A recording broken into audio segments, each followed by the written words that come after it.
Merci Omar. Chers Argenteuillais, chers Besonnais et chers amis, j'ai souhaité que nous nous retrouvions ce soir, au lendemain de la reconnaissance par la France, lors de l'Assemblée générale des Nations Unies, de l'État de Palestine. C'est un moment historique, un tournant, à travers lequel la France sort enfin de son isolement en rejoignant les 148 États qui n'ont pas attendu aussi longtemps que le nôtre pour reconnaître celui de Palestine. En 2014, l'Assemblée nationale et le Sénat avaient voté en faveur de cette reconnaissance. Manuel Valls et François Hollande s'y étaient opposés. 12 ans plus tard donc, notre pays se tient enfin à la hauteur de ses principes. Je salue cette décision, elle marque la victoire irréversible du combat pour le droit d'un peuple à disposer de lui-même, la victoire du peuple palestinien en lutte depuis des décennies pour sa reconnaissance, pour sa libération, pour sa souveraineté, pour son existence même, alors qu'il est depuis 23 mois maintenant l'objet d'un génocide à Gaza. Cette victoire, c'est aussi notre victoire, arrachée après des mois, après des années, après des décennies parfois de combats, de manifestations à Paris, au blocage des dockers de Fos-sur-Mer, tu l'as évoqué, de la grève de nos camarades en Italie, de la détermination des Espagnols pendant la Vuelta. Partout, notre peuple, comme beaucoup d'autres peuples dans le monde, s'est levé pour dire son refus du massacre, pour affirmer qu'en tout lieu et en tout temps, une vie vaut une vie.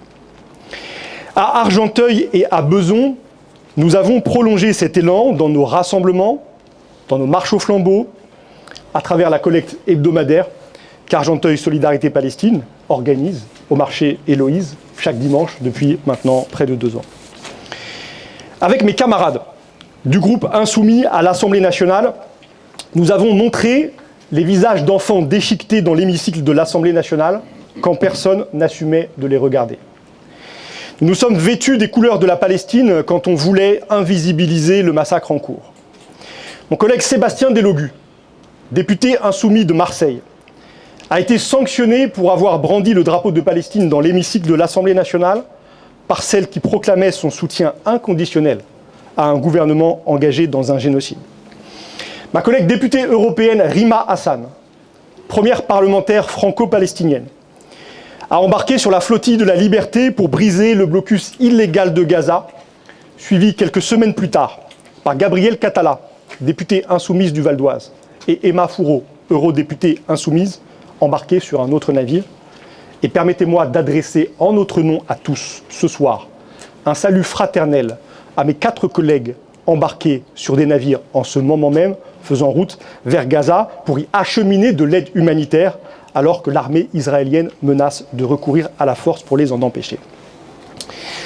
Car nous menons notre combat sous les coups, sous les menaces, sous les insultes, venant de l'extrême droite, raciste et colonialiste, venant de la poignée de ceux qui ont choisi d'instrumentaliser l'indispensable combat contre l'antisémitisme à d'abjectes fins politiciennes, venant du gouvernement lui-même, engagé dans la fuite en avant d'une politique de répression et de criminalisation de la solidarité avec le peuple palestinien, frappant les parlementaires, les porte-paroles insoumis, mais bien au-delà de ces rangs, des militants, des syndicalistes, des responsables associatifs poursuivis, perquisitionnés, condamnés.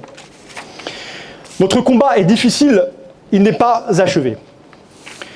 Nous sommes lucides sur la responsabilité de la France dans la perpétuation du génocide en cours à Gaza.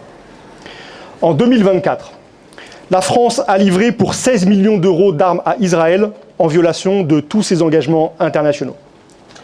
Par 2 fois ces derniers mois, elle a laissé Benyamin Netanyahou, pourtant visé par un mandat d'arrêt de la Cour pénale internationale pour crimes de guerre et crimes contre l'humanité, survoler notre territoire. Le gouvernement français persiste à nier la réalité du génocide en cours à Gaza, alors que la Cour internationale de justice évoque depuis janvier 2024 un risque plausible de génocide. Alors que le Conseil des droits de l'homme de l'ONU, que la Cour pénale internationale, qu'Amnesty International, que l'ONG israélienne B'Tselem, que des dizaines d'historiens à travers le monde caractérisent le génocide en cours.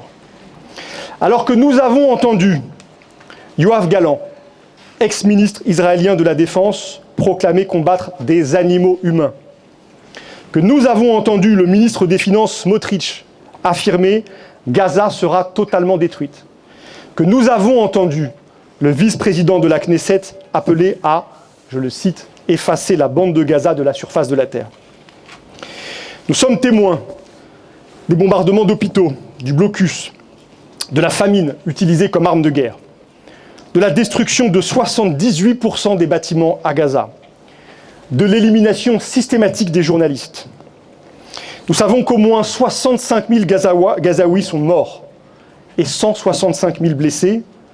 Un tiers d'entre eux sont des enfants de moins de 5 ans. Tous ou presque sont des civils. Aussi, nous posons-nous cette tragique question.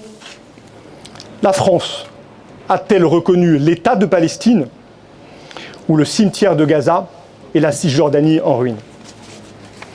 La reconnaissance par la France de l'État de Palestine sans liberté et sans souveraineté ne peut être une fin en elle-même.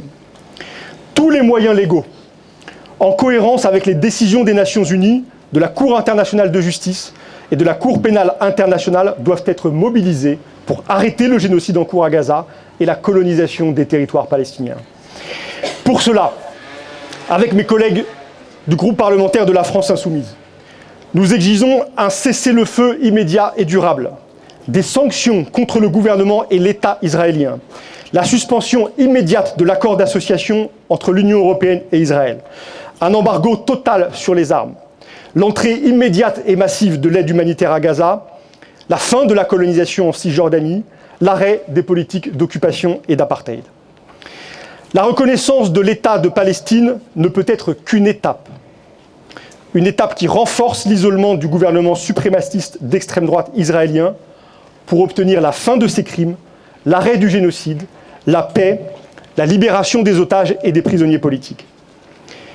Voilà le sens de notre lutte.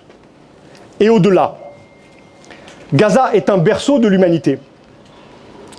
Les premiers hommes sont apparus en Afrique il y a 3 millions d'années. Il y a 2 millions d'années, certains ont commencé à émigrer vers d'autres continents. Leur premier passage hors d'Afrique fut alors Gaza. Aussi pouvons-nous dire que nous sommes tous les enfants de Gaza. En célébrant aujourd'hui son peuple, sa force de vie, sa lutte et sa soif infinie de liberté, nous célébrons l'humanité tout entière. Nous le ferons jusqu'à ce que les Palestiniens puissent vivre libres, souverains. Alors vive la Palestine, vive la République et vive la France.